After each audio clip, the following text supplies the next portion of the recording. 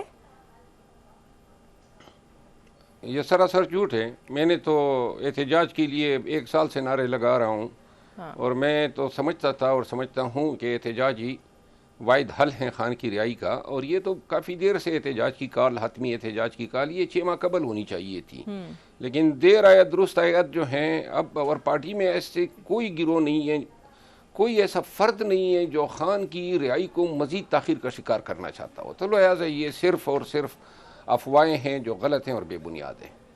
بالکل ٹھیک۔ اور یہ جب ہم ملک گیر اور بین الاقوامی احتجاج کی بات کرتے ہیں تو آپ کو یاد ہی ہوگا نون لیگ کی کچھ قیادت اس وقت ملک سے باہر موجود ہے، اور خواجہ آصف کے اوپر جو جملے کسے گئے، یا خود مریم بی بی یا میاں صاحب کے اوپر جو نعرے کسے گئے پی ٹی آئی فالوورز کی جانب سے، اس پر وہ پی ٹی آئی کی تربیت اور کارکنوں کی تربیت پر خاصا بھڑکے بھی ہیں اور ناراض بھی ہوئے ہیں۔ اس پر آپ کیا کہیں گے کہ یہ بہتر ہے کہ اس طرح کا رویہ کارکنوں کی جانب سے نہ اختیار کیا جائے؟ میں تو اس پہ بار بار کہہ چکا ہوں، خواجہ آصف صاحب پہ جو عملہ ہوا ہے یا جو ان کو گالیاں دی گئی ہیں، اس کی میں مذمت کرتا ہوں، اور یہ اس کو پاکستان تحریک انصاف کی تربیت سے آپ نے جو بات کہی ہے، میں یکسر جو ہیں اس کی تردید کرتا ہوں۔ جو بھی کوئی فرد تھا وہ اس کا انفرادی فعل تھا، اور میرا خیال ہے کہ سیاست میں اتنی بھی ناشائستگی نہیں ہونی چاہیے کہ اس عمر کے شخص کو پبلکلی اس طرح کیمرے کے سامنے گالیاں دی جائے یا ان پہ اٹیک کیا جائے، چاہے وہ ہمارا کتنا ہی سیاسی مخالف کیوں نہ ہو۔ جہاں تک میاں صاحب اور مریم بی بی کا تعلق ہے، میرا خیال نہیں ہے کہ ان کے حوالے سے کوئی گال گلوچ ہوا ہے، البتہ احتجاج لوگوں نے کیا ہے۔ اب یہ پاکستان میں جو پی ٹی آئی بھگت رہی ہیں، اس میں ان کا تو کافی حصہ ہے، اور ان کے حوالے سے اگر پی ٹی آئی کوئی شائستگی سے احتجاج کرتی ہیں تو اس میں کوئی مذائقہ نہیں ہے۔ بالکل ٹھیک ہے۔ اور آپ کو نہیں لگتا کہ احتجاج کے دوبارہ اعلان سے کہیں نہ کہیں بانی پی T I Bushra be be کی مشکلات میں اضافہ ہو سکتا ہے؟ توشہ خانہ کیس میں بھی بشرا بی بی اور بانی پی ٹی آئی کی بریت کی درخواستیں تو پہلے ہی رد ہو چکی ہیں۔ مشکلات تو اب اتنی سر پہ پڑ گئی ہیں کہ اب صرف یہ اگر سانس لینے واپس لینے پہ قادر ہیں، باقی تو کوئی کسر چھوڑی نہیں ہے۔ لہذا وہ پرسوں میں ایک کہاوت ہے کہ گیلے کا کوئی کیا بگاڑے گا، تو لہذا جو حالت حشر ہمارا کر دیا ہے، ہماری لیڈرشپ کا، خان صاحب کا، ان کے وائف کا، ان کے اہل خانہ کا، اس سے زیادہ مزید کیا؟ جو بھی انہوں نے کرنا ہے کر لیں اگر کوئی کچھ رہتا ہے، لیکن اب ہم ہر قسم کی صورتحال کو بھگتنے کے لیے تیار ہیں۔ بالکل ٹھیک۔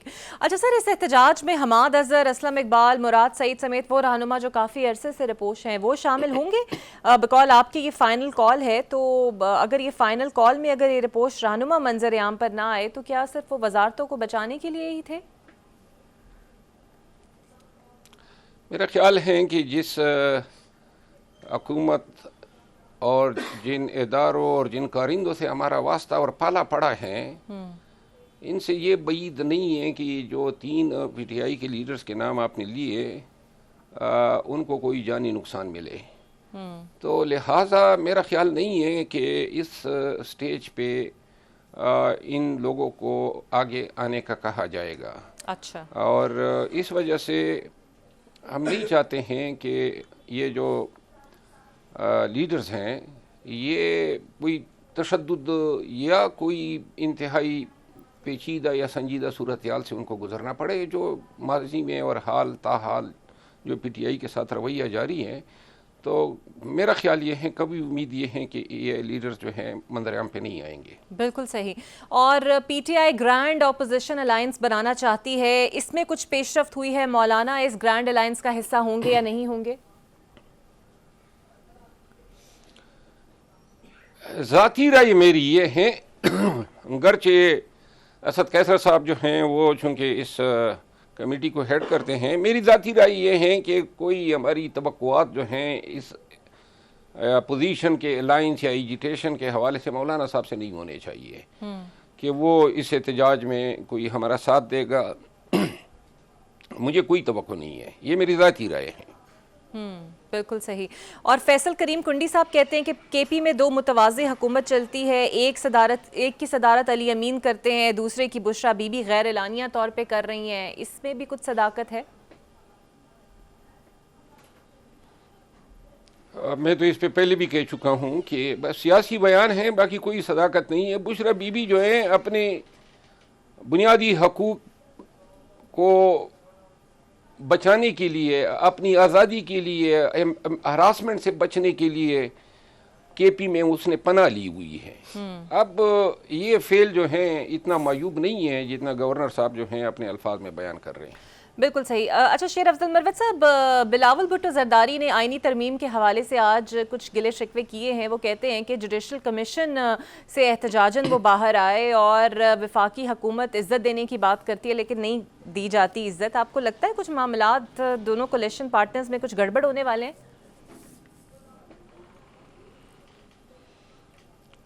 یہ بیان ان کا میری نظروں سے نہیں گزرا ہے, لیکن آج کل تو ان 2 پارٹیوں کے مابین عزت کا مطلب یہ ہوتا ہے وہ 2 کی بندر بانٹ.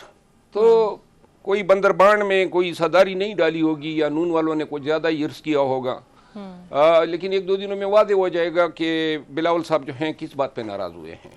بالکل صحیح. اور جو بریت کی درخواستیں مسترد ہوئی ہیں اور جو توشہ خانہ کیس کے حوالے سے اپڈیٹ ہے, آپ کو کچھ قانونی طور پر امید لگتی ہے, بیکاز آپ خود بھی قانون دان ہیں, کہ بانی ہے پی ٹی آئی کے لیے کچھ راستے آسان ہوں گے باہر آنے کے لیے قانونی طور پر یا نہیں؟